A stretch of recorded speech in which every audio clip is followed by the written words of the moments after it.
तो हमारा बच्चा जिस हीरो को देख करके जोकर की तरह बाल रखता है, वरना हम जोकर की तरह बाल रखे? मौलाना साहब रखा, हमारे बुजुर्गों ने रखा? नहीं रखा। तुमने मेरी पैरवी नहीं की, मौलाना साहब की पैरवी नहीं की, अपने बुजुर्गों की पैरवी नहीं की। किसकी पैरवी की तुमने? किसकी नकल तुमने की? उसी हीरो की पैरवी। बंबई में जो जोकर नाच के पैसा कमाता है, फिल्में बनाता है, उसी को देखा कि बाल चारों तरफ से मुंडा हुआ है तो तुमने मुंडना शुरू कर दिया। उनको देखा कि हाथ में धागा बांधे हुआ है, तुमने बांधना शुरू कर दिया। उनको देखा कि हाथ में सोने की अंगूठी है, तुमने पहनना शुरू कर दिया। उनको देखा कि गले में सिकरी है, चैन है, तुमने पहनना शुरू कर दिया। ये नहीं सोचा कि हजरत ये चैन पहनना कैसा है, मैं पहन रहा हूं। तुम जानते हो कि मौलाना साहब पूछेंगे तो बोलेगा हराम है। मर्द के लिए चांदी और सोने का चैन पहनना हराम है, औरतें पहन सकती हैं। मर्द के लिए सोने की अंगूठी पहनना हराम है, औरतें पहन सकती हैं। मगर ये छोकरा आज औरत बनना चाहता है और आजकल औरतें मर्द बनना चाहती हैं। जिसको पहनना चाहिए जेवर, तो वो बगैर चूड़ी के घूम रही है बाजार में। चूड़ी पहनना औरतों की इसका जेवर है, उससे खूबसूरत लगती है वो। चूड़ी बहुत अच्छी चीज है औरतों के लिए, मगर आजकल औरतें चूड़ी नहीं पहन रही, वो साफ मर्दों की तरह खुले हाथ बाहर घूम रही है। चूड़ी तो वो गांव देहात की देहाती रस्टिक विलेजर दकियानूसी पुराने ख्याल की औरत पहनेगी। तो मॉडर्न है। Graduation, intermediate, ITI, DLED, inter साहब वो graduation, PG, PhD, engineer, doctor बन रही है। ये इनको चूड़ी पहन के कैसे रहेंगे? अब मर्द बाला पहन रहा है और औरतें बगैर चूड़ी के रह रही। इसका मतलब है कि मर्द औरत बन रहा है, औरतें मर्द बन रही है। सारा काम उल्टा पुल्टा हो रहा है। जो काम उनका था वो नहीं पहनती, पहनना बोझ समझ रही। और जो काम औरतों का था वो मर्द कर रहे हैं, बाला पहन रहे हैं। पूछेंगे तो पहनना कैसा है, हजरत बोलेंगे हराम है। इसलिए पूछना नहीं है। इस तरह का जोकर की तरह बाल रखना कैसा है, ये बोलेंगे बिल्कुल गलत है, तुम्हारी सेहत के लिए नुकसानदेह है, ये काफिरों से बिल्कुल मुशाबिहत है। सुन्नती बाल है, जुल्फ रखा करो पूरे सर में, या तो पूरा सर का बाल मूंड लो या पूरे सर में बराबर बराबर बाल रखो।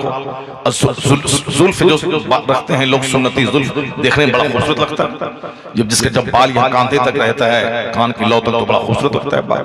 और आजकल चाइना के लोग उसी तरह के बाल रखते हैं। पहले जुल्फ रखते थे, आजकल वहां भी अकल खत्म हो गई। चारों तरफ से मुंड के और बीच में मुर्ग की चोंच की तरफ बाल रखना शुरू कर दिया। नकल किसकी की? उस फिल्म के एक्टर की।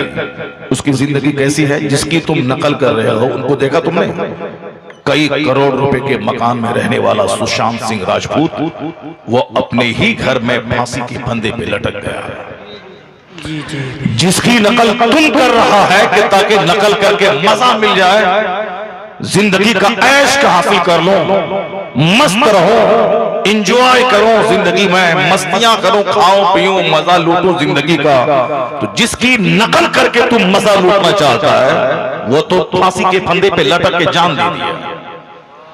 जिंदगी की मुसीबतों उलझनों से तंग आके जहर खा के मर गया।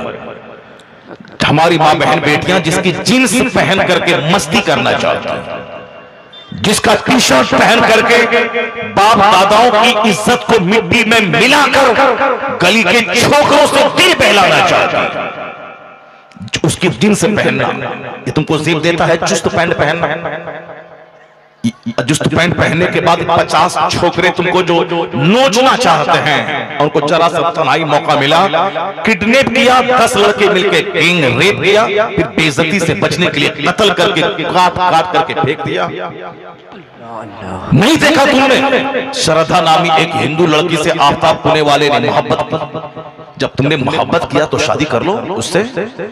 नहीं, मोहब्बत करके उसको निचोड़ लेना है 10 महीने तक, सारी जवानी निचोड़ लेनी है। अब जब वो मुतालबा करती है कि शादी कर, शादी कर, तो कहता है अब शादी नहीं करेंगे, कब बाद में करेंगे। जब देख लिया कि शादी नहीं कर रहा है, ये केस कर देगी, जिंदगी इसकी खतरे में पड़ जाएगी, जेल चला जाएगा, तो एक रास्ता नजर आया जिससे प्यार किया, जिसको चूमा चाटा, जिससे मोहब्बत की, 6-7 महीने शादी के बगैर रहा।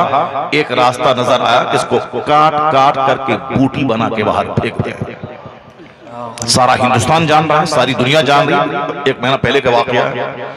इसलिए मैं अपनी मां बहन बेटियों से कहना चाहता हूं कि तुम जीन्स पहन के क्या चाहती है? तुम टी-शर्ट पहन के क्या दिखाना चाहती है? कि 50 बच्चे लड़के मुझसे प्यार करें? तो क्या तुम 50 लड़कों के काबिल है?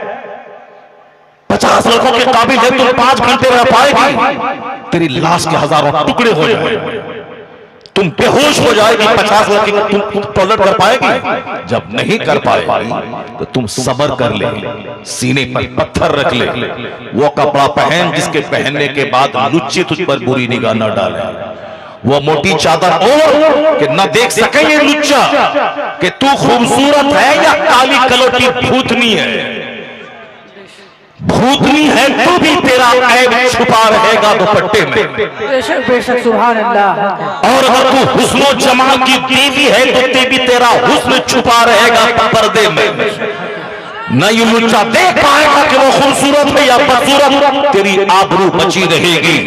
इसलिए इस्लाम ने औरतों पे चादर डालने का आदेश दिया कि औरतों पे जुल्म नहीं किया जाए, औरतों से दुश्मनी नहीं है इस्लाम को। इस्लाम ने एहसान किया ताकि तू पर्दे में छुपी रह। तेरा सर, तेरा चेहरा, तेरी आंख, तेरा जिस्म तेरे शौहर की अमानत है। इस अमानत की खयानत मत करना। अगर तू काली है तो भी तेरा ऐब छुपा है, और तू गोरी है तेरा हुस्न छुपा है। इस्लाम ने चादर डालकर औरतों को सेफ्टी दी है, हिफाजत का जिम्मा दी है। सुभान अल्लाह, बहुत खूब।